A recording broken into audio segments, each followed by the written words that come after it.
महाविकास आघाड़ी का वोट चोरी के खिलाफ सत्याचार मोर्चा का जो आंदोलन था उसका समापन हो चुका है। हमारे साथ है राष्ट्रवादी कांग्रेस पार्टी शरद गुट के नेता विद्या चौहान जी। विद्या जी, ये जो अभी भाषण हुआ है सत्याचार मोर्चा में, उसे आप कैसे देखती है? नहीं, मोर्चा में भाषण हुआ यानी मोर्चा क्यों निकालना पड़ा? अभी देखिए, चुनाव आयोग जो है वो चुना लगाने का काम कर रही है। इसका चुनाव आयोग को ये समझना चाहिए कि इतने सारे लोग, इतने सारे घोटाले बाहर आ रहे हैं। मतदार यादियां जो है वो उसमें बहुत सारा गफला है, तो वो तुरंत दूर करना चाहिए, लेकिन वो कुछ कर ही नहीं रहे हैं। और दूसरा तो ये है कि ईवीएम के ऊपर लोगों को शक है कि बैलेट से चुनाव क्यों नहीं होता है। अगर लोगों ने भारत के एक भी नागरिक ने शंका जताई तो ये वोटिंग जो है बैलेट पे ही होना चाहिए। और यहाँ पर लोगों की मांग है, लोगों में से आई हुई मांग है। एक तो राहुल गांधी जी ने दिल्ली में ये दिखा दिया है, इधर राज ठाकरे जी है, उद्धव जी है, शरद पवार साहब है, कांग्रेस है, सब एक साथ आ रहे हैं, कम्युनिस्ट है, सब पार्टियां जितनी भी है। चाहे चुनाव हो जाए एक बार बैलेट पे तो दूध का दूध और पानी का पानी हो जाएगा, लेकिन जो टेक्निकल टीम के लोग हैं उन्होंने ईवीएम का एक 45,000 का चेक चुनाव आयोग को दिया है कि आप ये मशीन हमें दीजिए, हम आपके सामने ये दिखा देंगे कि इसमें गफला कैसा होता है। लेकिन चुनाव आयोग दे ही नहीं रहा है। भाजपा के लोग बोलते हैं आप कोर्ट में जाओ। अभी कोर्ट के ऊपर भरोसा लोगों का कम होता जा रहा है, क्योंकि महाराष्ट्र के चुनाव का ये नतीजा जो हाईकोर्ट सुप्रीम कोर्ट में पड़ा हुआ है पिछले 3 सालों से, तभी हो सकता था फैसला। लेकिन हर एक बात जो है वो कोर्ट के बस में नहीं होती है, जनता अदालत में होती है। लोग आज रास्ते पे उतरे हैं। लोगों का कहना है कि ये मतदार यादियों का जो ये किया है, गफला किया है, उसको तुरंत सुधारो। और जो कॉरपोरेशन के चुनाव आ रहे हैं, मुंबई कॉरपोरेशन एक महत्वपूर्ण कॉरपोरेशन है जिसका 42 करोड़ का 1000 करोड़ का बजट है। और ऐसी इधर अगर तुम बैठ जाओगे और ये सब कैप्चर किया है पूरे देश को, और अदानी अंबानी को ये देश बेचा जा रहा है, तो इसके खिलाफ तो आवाज़ उठाना चाहिए ना। एक आपको ये मिल गया है, ढांचा मिल गया है, उस ढांचे से आप चुनाव लेते हो और सत्ता में बैठते हो। तो ये मोर्चा इसलिए था कि ये जो चुनाव आयोग एक स्वायत्त संस्था है, इन्होंने चुनाव पारदर्शिता से होना चाहिए, यही हमारी मांग थी। कोर्ट ने कहा है कि जनवरी 2026 तक जो है बीएमसी के और स्थायी निकाय के जो चुनाव होने चाहिए, लेकिन अब यहाँ पे महाविकास आघाड़ी का बोलना है कि जब तक जो कमियां हैं सूची के अंदर, मतदाता सूची में, जब तक वो दूर नहीं की जाती तब तक चुनाव नहीं होना चाहिए। तब चुनाव कैसे हो पाएगा? अगर कोर्ट ने कोई बॉर्डर लाइन दी है तो उसके पहले ये घोल सब जो किया है चुनाव आयोग ने, उसका पहला सफाई देना चाहिए। और जब तक ये चुनाव आयोग ने किया हुआ गफला जब तक सीधा नहीं होता, जो टेढ़ा हो गया है, इतने वोटर्स बढ़ गए हैं। सुलभ शौचालय में वोटर्स दिखाए हैं, महापौर के बंगले में वोटर्स दिखाए हैं, कहाँ का है ये सब? तो एक डबल वोटर्स का नाम है। तो ये सब जो है ये ठीक तरीके से करो। अभी कोर्ट ने आपको आदेश दिया है जनवरी 26 तक, तो उसके पहले आप ये सुधार करो। और ईवीएम नहीं चाहिए हमको, बैलेट पे चुनाव ले लो।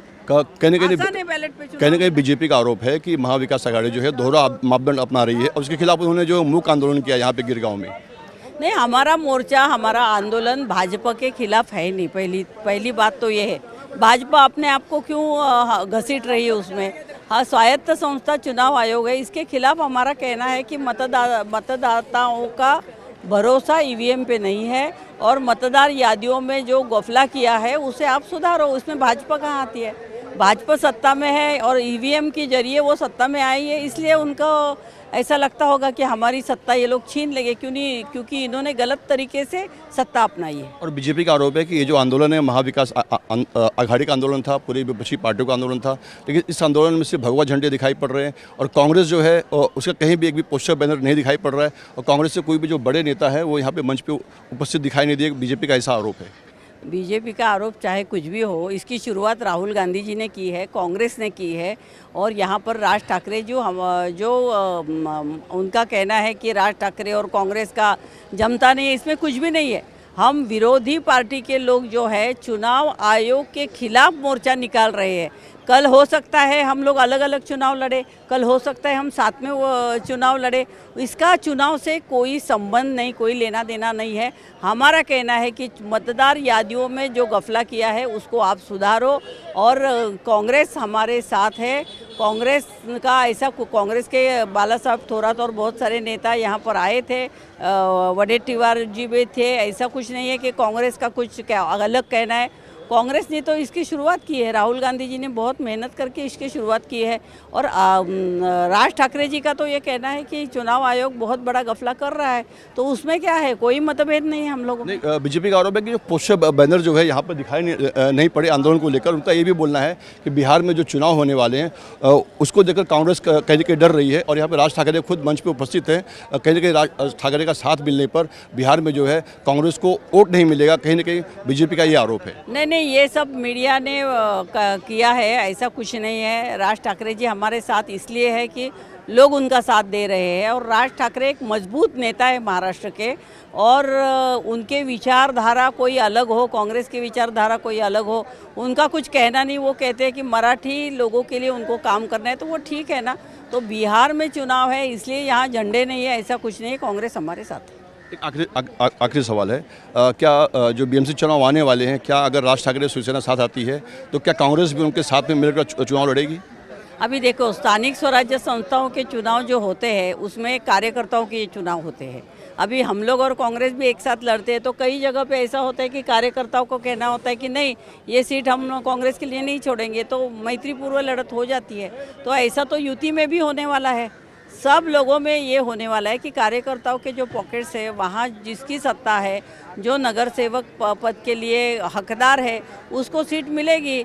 लेकिन इसका मतलब ये नहीं कि हम लोग मैत्रीपूर्व लड़त करेंगे, कई जगह पे टकराव होंगे, लेकिन ये चुनाव है, ये सब चलता रहता है। एक आखिरी सवाल और है, बीजेपी का ये भी आरोप है कि कहीं के जो बीएमसी और स्थानीय निकाय चुनाव आने वाले हैं उसमें उनकी भारी जीत होने वाली है, और कहीं न कहीं जो उनकी जो जीत होगी उसको जो है जताने के लिए यहाँ पे कि बाद में चुनाव के बाद कि कहीं ना कहीं इसमें घपला हुआ है, इसके लिए हम चुनाव हारे हैं। काँग्रेस बद्दल प्रश्न विचारतात, काँग्रेसचे झेंडे म्हटलं काँग्रेस आहे आमच्या सोबत, एवढे नेते होते ना। तर क्या पूछा था आपने? बीजेपी का आरोप है कि कहीं ना कहीं वो चुनाव जीतने वाली है, जो बीएमसी चुनाव है और स्थानीय निकाय चुनाव, तो चुनाव के बाद अपने जो उनकी हार होगी विपक्ष की, तो कहीं ना कहीं उसको ऐसे बोगस वोटिंग करोड़ों में होगा, लाखों में होगा, तो बीजेपी जीतेगी ना। इसीलिए बीजेपी इसका विरोध कर रही है। तो बीजेपी ने ही चुनाव आयोग के साथ हाथ ये करके, क्या बोलते हैं, एक साथ होके, चुनाव आयोग बीजेपी के हाथ का कठपुतली है, इसलिए वो कहते हैं। फिर उनको एक ढांचा मिल गया है कि यहाँ पर इतने इतने वोट्स घुसाना है और जीतना है, तो इस तरह से वो जीतती है। इसीलिए उनको ऐसा लगता है कि ये अगर यादियों में अगर सुधार आ गया तो हम लोग कैसे जीतेंगे, ये ऐसा कहना है उनका। कहीं ना कहीं विपक्ष का यानी महाविकास आघाड़ी का कहना है कि जो मतदाता सूची है उसमें जो छेड़छाड़ की गई है और उसमें जो मिस्टेक है उसको जब तक दुरुस्त नहीं किया जाता तब तक ये चुनाव नहीं होने चाहिए। और साथ ही उनका आरोप है बीजेपी को कि वो जो भी चुनाव जीतती है उसमें कहीं ना कहीं जो मतदाता सूची में गड़बड़ी है उसकी वजह से इसके पीछे जो विधानसभा चुनाव था उसमें बीजेपी जीती थी। कैमरामैन विजय के साथ अंजनी कुमार मिश्रा, आवाज़ इंडिया, मुंबई।